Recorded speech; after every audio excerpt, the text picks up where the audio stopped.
Hello, magandang hapon mga babayan. Kumusta? And welcome back sa aking channel. So ngayon guys, ipapakita ko yung mga iba't ibang sitwasyon namin or paligid namin dito sa Abra. So ngayon, non-stop pa rin ang ulan guys. Yan, dito yan sa may bahay, sa may bandang likod.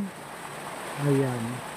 So papakita ko sa inyo maya maya at lalabas ako, pupunta rin ako dun sa Abra River, yung pinakamalaking ilog dito sa Abra. Titignan natin kung gano'n nakalaki yung tubig guys.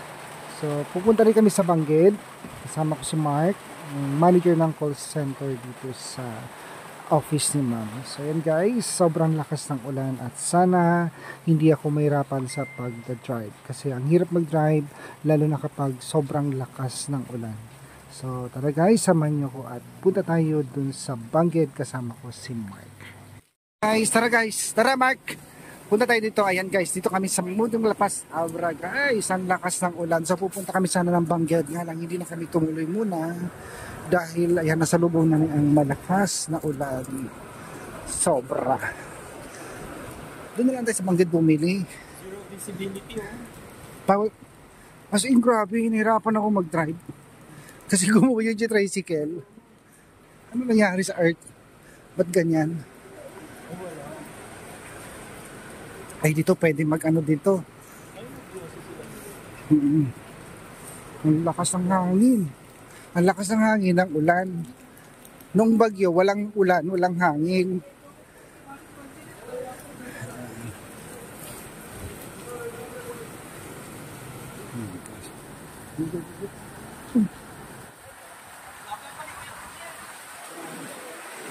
Oh, pwede mo.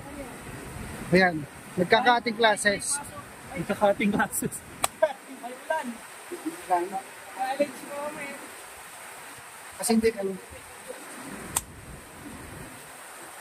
Grabe, grabe.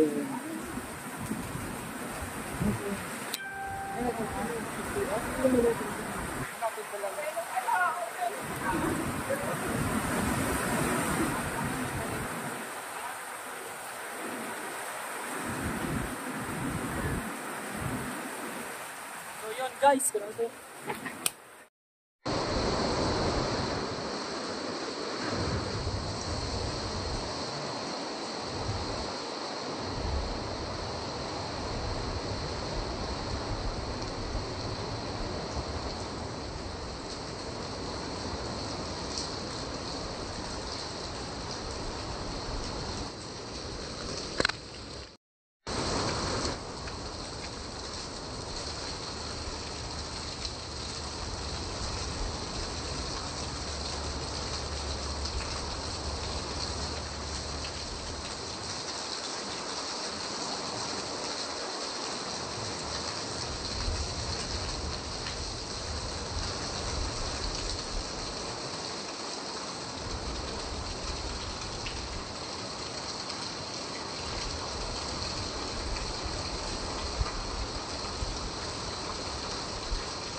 Siyan mga babayan, walang tigil pa rin ang buhos ng malakas na ulan. So ito yung bandang likod ko. Kung napapansin nyo guys, medyo tumataas na ng konti yung tubig. At sana hindi siya lumakas pa yung ulan kasi pag ito'y dumiretso, sigurado bubong na lang yung nakikita na naman dito sa bahay ko. Kasi nung nakaraang bagyo, yung lalo na yung Egay guys, ganito rin yung ulan, sobrang lakas ang hangin, bubong na lang yung nakikita dahil lumubog na talaga siya. Medyo malapit-lapit din po kasi ako sa ilog. Tapos yung box culvert, medyo maliit siya. So hindi kinakaya yung lakas ng agos ng tubig. Hindi siya makalusot agad. Kaya dito, naiipon yung tubig. At ito, lumulubog talaga ako dito guys. Pero nakaready naman yung mga gamit ko in case na umapaw yung tubig guys. Sen guys, kahit medyo ito, gabi na siya, ang ulan, non-stop pa rin. So, ang hirap-hirap lang lalo na sa gabi. Kasi hindi mo makikita kung aapaw na talaga yung ilog. So, kinabukasan ito naman yung sitwasyon guys. So yun mga babayan, kinaumagahan, nagpunta nga ako dito sa Abra River. Ito yung pinakamalaking ilog dito sa Abra guys, ito, sa Calamba Bridge. At natin ko na kanina yung mga girls at susundin ko sila ngayong hapon. Medyo inagahan ko kasi gusto ko makita yung taas ng tubig dito sa Abra River. So medyo okay pa naman siya, hindi pa naman siya nangangalahati dito sa poste ng mga tulay. So susundin ko yung mga Marias, yung mga college, at duman muna ako dito para makita o ipakita ko sa inyo yung sitwasyon ng ilog dito sa Abra River. So mga babayan, mag-ingat po kayo palagi, lalo na ngayon sobrang lakas ng ulan ng habagat, non-stop. Mas malakas pa yata yung ulan ngayon kaysa dun sa mga dumaang bagyo. Yan, kasi yung bagyong Dante, hindi naman kami medyo sinalanta dito. Hindi katulad ngayong habagat, medyo mas malakas na po yung ulan. So, konting ingat lang guys, lalo na yung mga nasa tabing ilog nakatira. So, ito na yung mga estudyante guys dito sa University of Abra.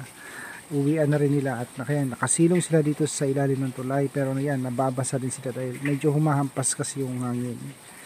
So, mahirap tumawid dito sa tulay lalo na pag yung sobrang lakas ng hangin guys, kasi ang taas. Ang lakas ng hangin dun sa taas. So, maya-maya pupuntahan ko na yung mga tatlong girls, yung mga college, at susunduin ko na sila.